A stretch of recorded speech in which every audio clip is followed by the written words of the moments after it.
Our next speaker is from Venezuela. Please welcome to the stage, strategist J.J RENDON.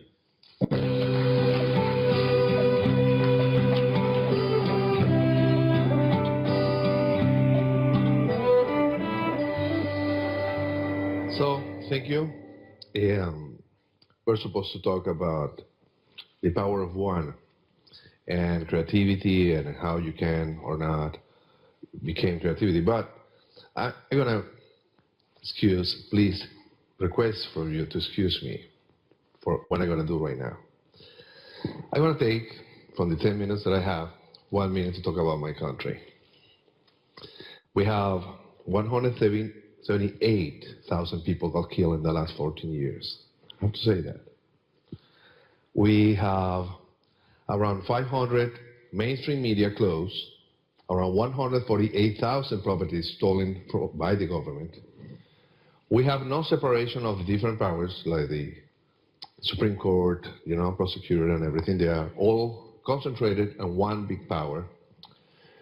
We have stolen the elections too, and we have 99% of people that can kill someone and not go to jail. We don't have any, and I want to repeat, any way to deal with that, and we are doing it, struggling, but peacefully. We can request the military to do a coup d'etat, and we can have blood in our hands. I don't want that. You can check me. I will not talk about me today.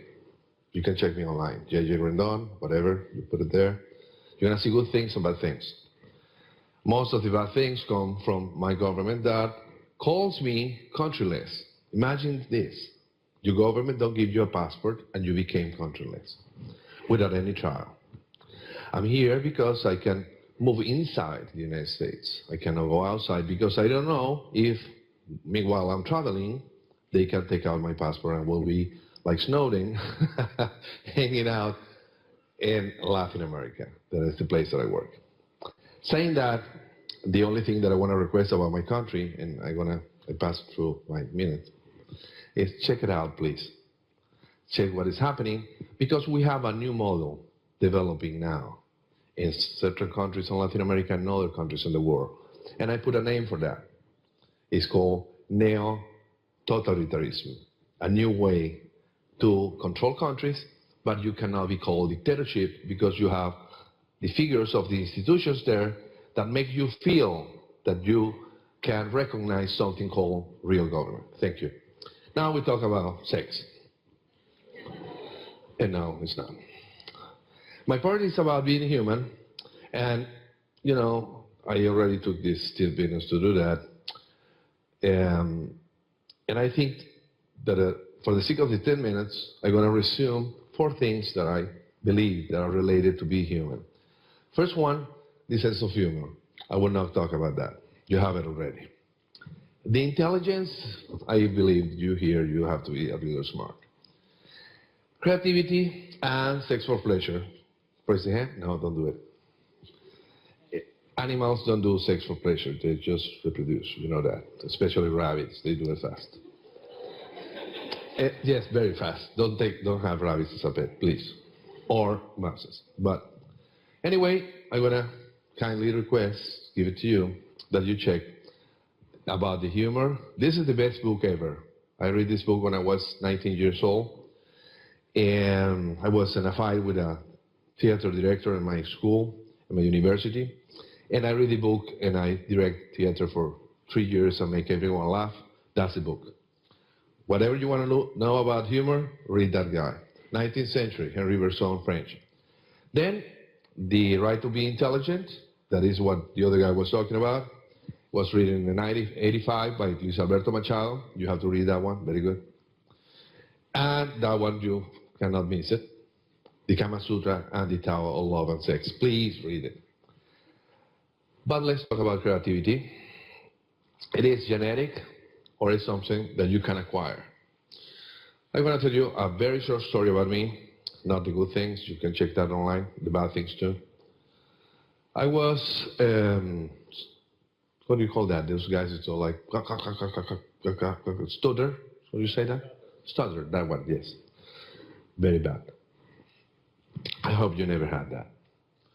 I was asthmatic, rhinitic, sinusitic, and I have at least 48 allergies. Very good. Allergies, very bad, like allergies to books, imagine that. Or to cats, or to going out, or to humidity. Very bad. And one day I was hearing my sisters, my older sister, talking about the kind of guy that they're going to have when they grow up. And I said, guys, for good. I will never have a girlfriend. I will never have nothing. And every doctor say, you know, you will never get away with that. That's genetic. You are built like that. You're going to be forever. I didn't say it. Check it there. Check that. Don't do faces to me. So then I find finally another guy. And he said, you know what? Your life is already. And I can help you. Now I have one allergy only. I talk, see, kind of. Very timid, but I do it. I have a thick allergy to penicillin. That's the only one that I have. I think that's very difficult too. But so I began to believe that a lot of things that people tell you that you will have forever, maybe that's not true. And going back to creativity, what it is. So, you know, people say love, you cannot conceptualize love, you cannot conceptualize bravery, you cannot conceptualize this, you can conceptualize whatever you want if you want to. So I make a concept about creativity I want to share with you. Very simple. It's a process. It's a human process. Animals don't create things, sorry. Even if you think that they create things, they don't. We have a process. We have some input before. We put things together, and then something come out that you believe that is new, or you believe that looks like new. Whatever it is, that process, I call it creativity. And I put 4 types of creativity. Spontaneous, that's only God, you know. He built things from nothing. You know, maybe some believers here, I'm pretty sure. And the Big Bang was almost from nothing too. So you have both. Boom, nothing, something. Oh, I'm alone, let me build something. Boom, you are, the universe. Relative is the second one. Raise the hand, females here. I don't see because it's dark. There is no females here? I see. Very dangerous. Too much females here. So, the only gender in the planet that can feel that are women's. You know, they believe that the kid is theirs, and when the kid falls apart, they say, Mom, they don't say father. Dad, they say Mom. And little egg, build things, go out, walk, and say, that's mine, that's my creature. So they're the only one. That's why we do bombs, buildings, planes, ships, and everything, because we cannot have a kid inside, for now. Then conditioning. Conditioning is creativity with a purpose. I mean, you're a science guy, you need to solve a problem, then you do it, and you solve a thing. Or you're an advertising guy, you create a spot, and your client say, oh, okay, you're great. Or you're a strategist, you win an election like me, and your client say, you're good. So I cannot do things spontaneously. I have to do it for a purpose. And the real artistic creativity, that is the guy who does something just for the sake of doing it. He don't want to sell the painting, he don't want no one to tell him that the song is good, he just feel it. Three things: who is creative, free-minded, open-minded, detail-oriented people, ludic people. They like to play games and move around and stuff. They pay attention, and I believe certainly that all those things you can learn today if you want to. You're going to pay attention, you can train that. You're going to read faster and have a lot of input to have output in a book, you can do it today. So please begin to think that let's review all the things that a lot of doctors, professors, teachers tell us that are genetic and that we cannot change, because yes, we can. And it's not Obama here, please. And analyze things. Actions can be triggered for 2 things: a problem or your motivation. In any case, the science is the exception of this. You need to solve a problem.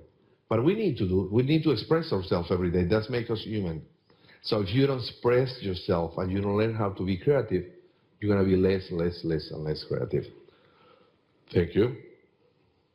That's it.